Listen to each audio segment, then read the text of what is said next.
Well, strange game. Not sure, like Matt Larson just said at the beginning of the year, if someone had told me that Kenny Goins was going to be our leading scorer, Matt McQuaid's second, that we played 4 freshmen, and I thought we might redshirt 3 of them. 50-some minutes or whatever we played them, maybe more. 70-some minutes. I was disappointed in the first half of the turnovers, and we cleaned those up, and rebounded okay, but I thought we didn't rebound as good as we need to rebound. But we had some lineups in there that they were strange, and then probably the hardest thing is Cassius had a little tendonitis, got hit early, and if you didn't think he was himself, he wasn't. But nothing that'll linger. It's just got to get a little treatment now. And I looked at my bench, and everybody had knee pads and packs on, and all this. But none of that matters now because we made it to the last game, and I said, "Now you play dead.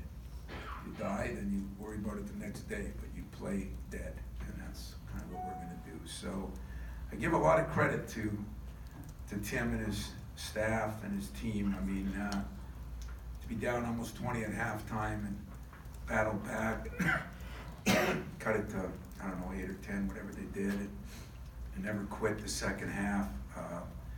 We were trying to get some guys some rests, and yet couldn't really do that because of the way they played. But I give a lot of credit to him. He's, his second best player's been out, and we had a little more depth, so we survived some of our stuff.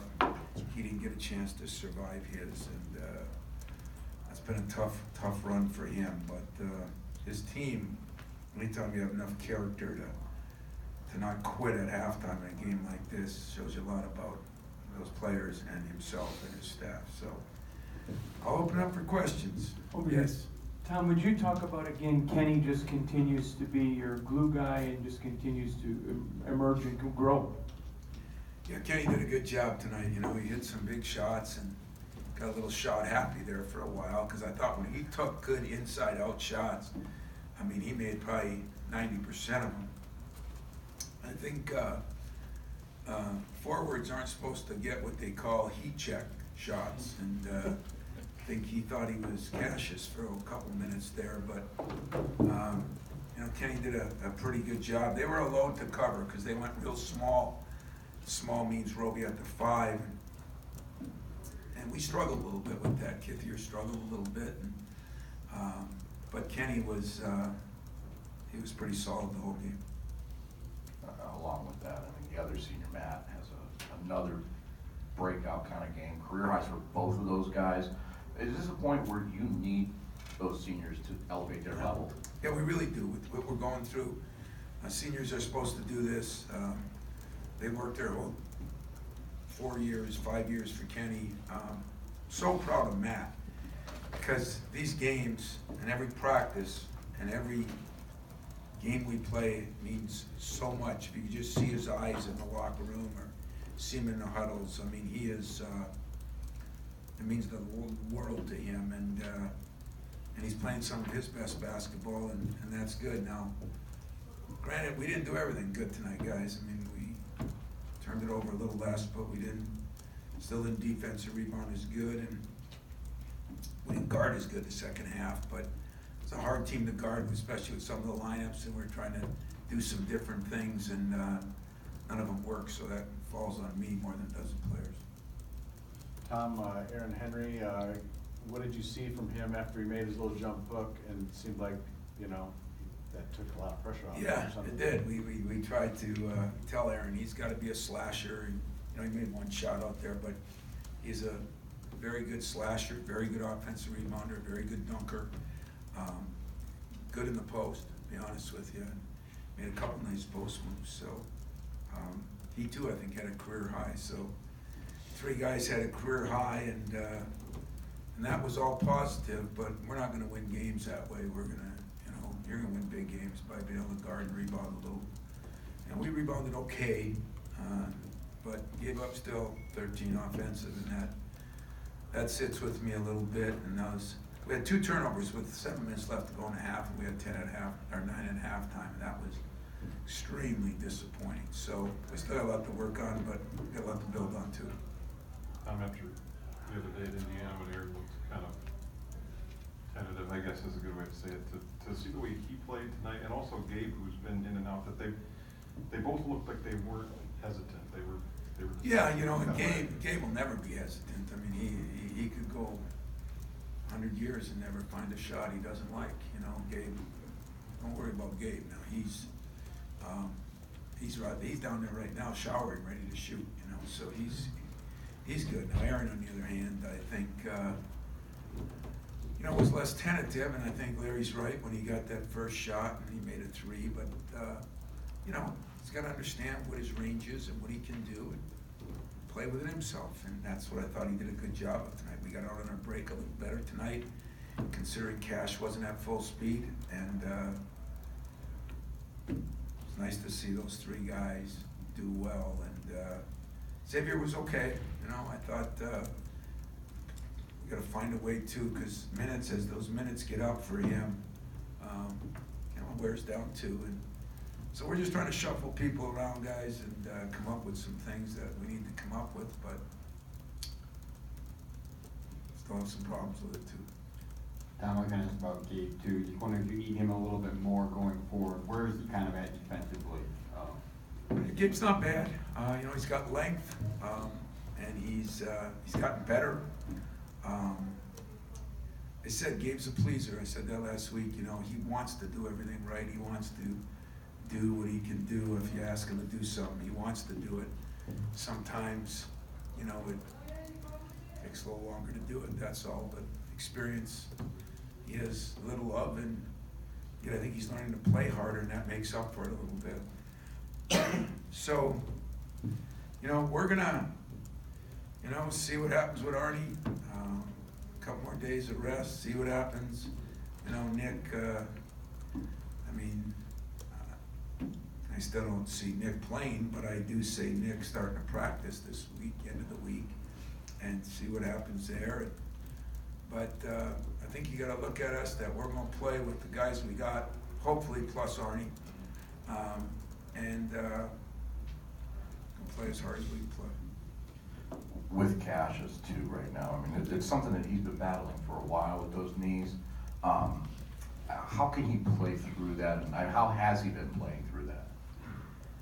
Oh, you know what, I've been on Cassius since his freshman year, kind of keep pushing him, but Cassius Winston has given me everything he's got, and he, you know, we just got to figure out now in the next couple of days what we do with him. So that'll be me and Cassius. And I told him he's going to live here and just get a lot of treatment. And some of it's just, you know, he's done a lot. And, but I'm not worried about him. He'll be ready to play on Saturday. I just, you know, we're going to have to, what we do between now and then could change a little bit. On Cassius, kind of big picture, you know, all these different piecemeal lineups that you've had over the course of the year, what has he done, like when you watch film or whatever, stuff that maybe we don't see, that has kind of been like a tie that binds, that he's just done every game to kind of keep this thing going? You know, that's one thing I talked to him about before the game, was I said, Cash, you're gonna have a couple new people in there now. You might be playing with Foster, which we did that a little bit. You definitely be playing with Gabe. He's going in the first 5 or 6 minutes. You know, we made some pre-decisions on who we're gonna sub to make sure I did it.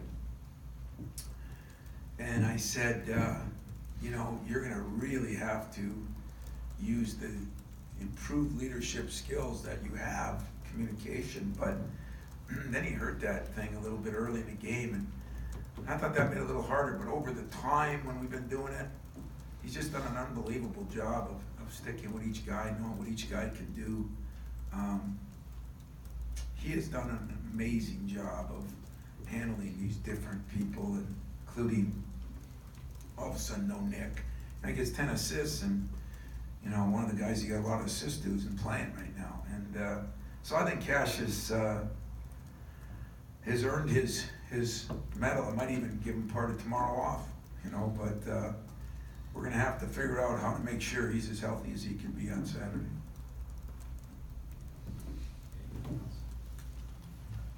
If you came into this game and you thought, I'm getting 91 points, and I'm getting 8 from Winston, there's no Langford, no Ward, no Arns. Last time you guys scored that many points, all those guys were here. Yeah, And it's not an offensive game altogether, but that has to be a little bit of a positive there. It's a big positive, you know, it's a big positive. I don't live and die with us shooting 12 threes, but I don't live and die with us giving up 10 either. So, you know, we've still gotta hang our hat on what we've been hanging it on for 24 years. We still gotta defend, we gotta rebound, and we gotta run. And our defense, first time in a while, we've given up in the 40s, they shot 41. And they shot 37 from the 3, so those two things we gotta improve. And our rebounding being a +9, but giving up 13 offensive, those gotta improve.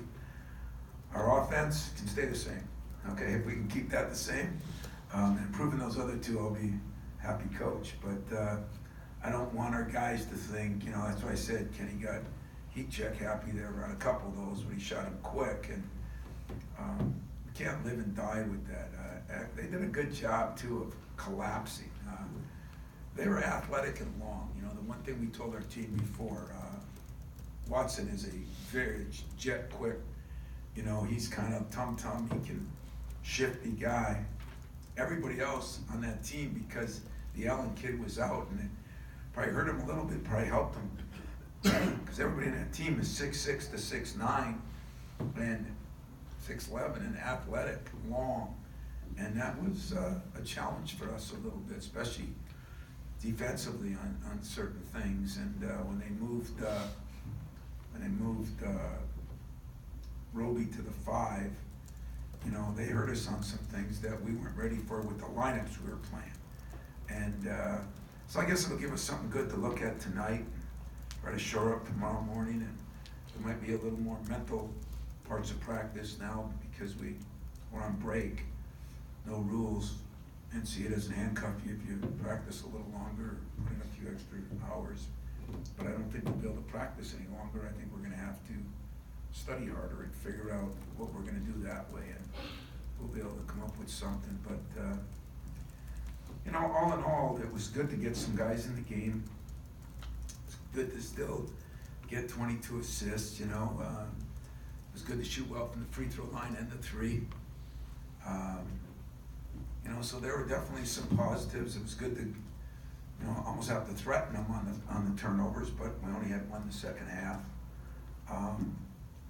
You know, this team made some progress because it's not easy not to turn the ball over when you're playing with guys you never played with before.